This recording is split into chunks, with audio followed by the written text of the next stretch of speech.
noted in his post earlier that some NBC staffers, along with many reporters outside the network, were irritated by the decision to counter-program Biden's ABC town hall tomorrow night with Trump's. But unless you've been on social media today, you can't imagine the extent of the whining. My God, the whining. Having dueling town halls is bad for democracy. Voters should be able to watch both, and I don't think many will. This will be good for Trump because people like to watch his unpredictability. This is a bad decision. #vote Katie Couric, at Katie Couric October 14, 2020. The point of a news organization is to serve the public. This is the opposite. NBC News could literally run this any other day, or any other time. Shameful. Disclosure: I am a former NBC News exec. https://t.go/I once BQ3Y3H. Vivian Chiller, at the Vivian October 14, 2020. This is a bad result for American voters, who should not be forced to choose which to watch. So much is still going wrong with how TV journalism copes, or still fails to cope, with that real Donald Trump. https://t.go/eRalsUbo, Mark Lukasovitz, at Dean Look October 14, 2020. I'm reminded of Chris Wallace bemoaning the fact that Trump's shouting meant the American people didn't get the benefit of hearing from both candidates. NBC News apparently has no such view.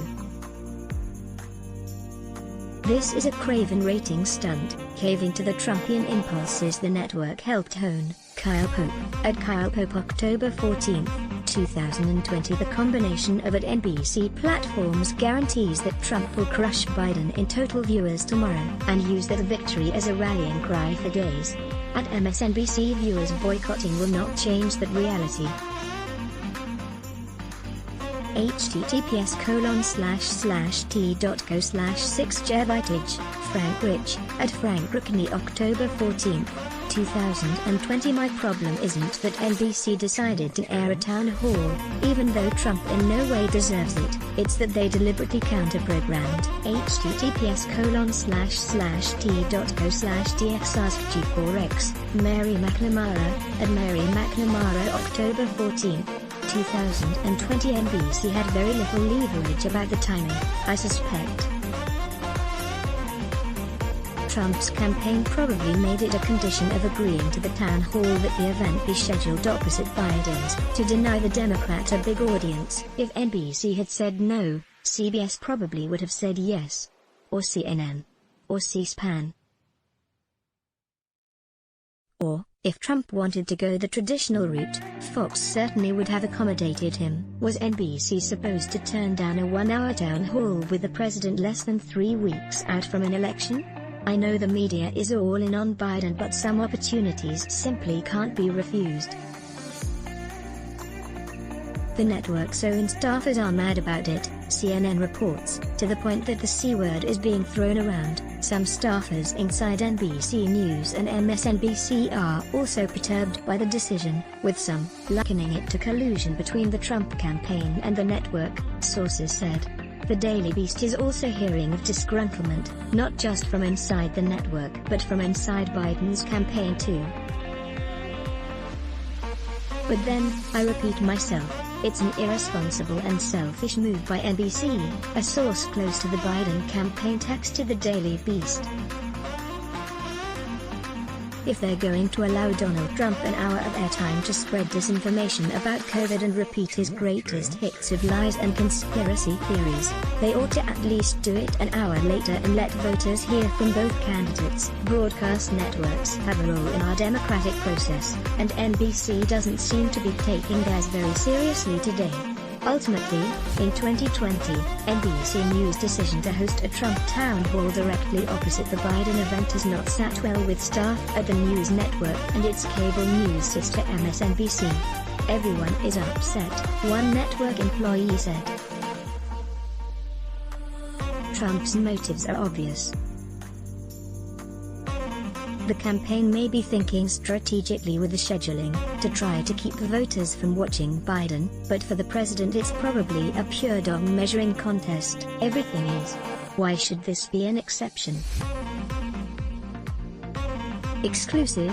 According to multiple sources familiar with the president's thinking, Trump has told close associates that he wishes to counter-program the Biden town hall and score higher TV viewership numbers, and then use such a contrast to humiliate Biden. The Daily Beast, at The Daily Beast, October 14, 2020. That's the same logic that makes him think it's a sick burn when he points out how much bigger his campaign rallies are than Biden's. There's only one scoreboard Sleepy Joe is worried about, and that one doesn't measure crowd attendance or TV ratings.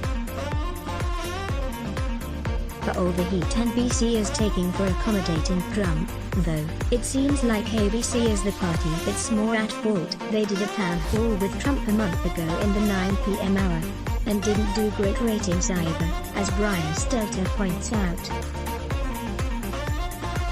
They drew less for that than Tucker Carlson draws for his evening Fox show on A Good Night, but tomorrow night's town hall with Biden is scheduled for 8 p.m., with an extra half hour of analysis tacked on once it ends at 9:30. Why didn't ABC treat Biden the same way it did Trump, with a 9 p.m. start time? Then viewers could have watched both town halls back to back. Executives at NBC expected that ABC would schedule Biden at 9 p.m., since ABC's Trump town hall had started at 9, and it seemed logical. NBC's planners were eyeing the 8 p.m. time slot since that's when their Biden event took place. But ABC announced on Sunday morning that Biden would be on from 8 to 9:30 p.m. on Thursday.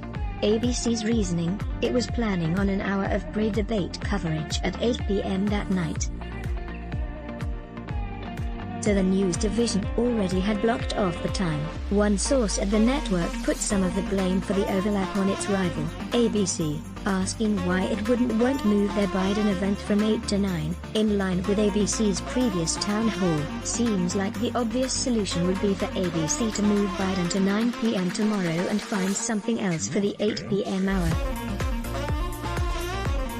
I doubt NBC would accede to a last-second Trump request to move his town hall to 9 p.m. to counter-program Biden again, especially with all that heat they've taken today for having done it once already.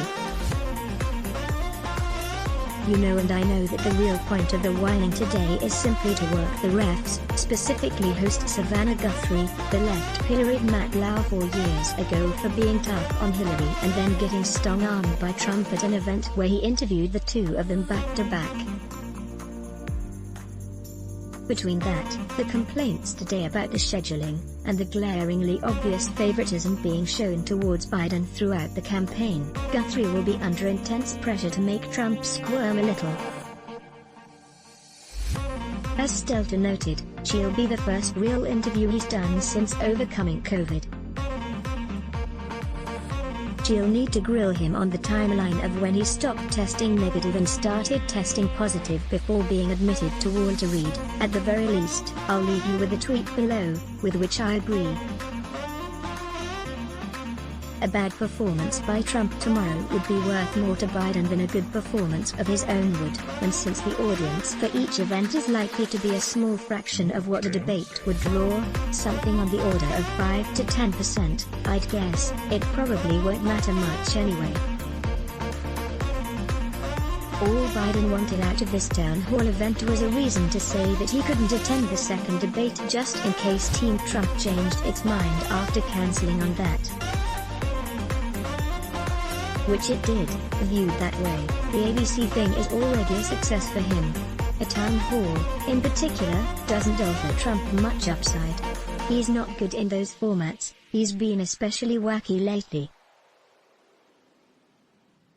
And they generally get pretty mediocre ratings, so to the extent people hear from him, it's probably from some clip of a bad answer that went viral. Nate Silver, at Nate Silver 538 October 14, 2020. Let's block ads. Show your love for him. Click the link in description. Thanks for watching.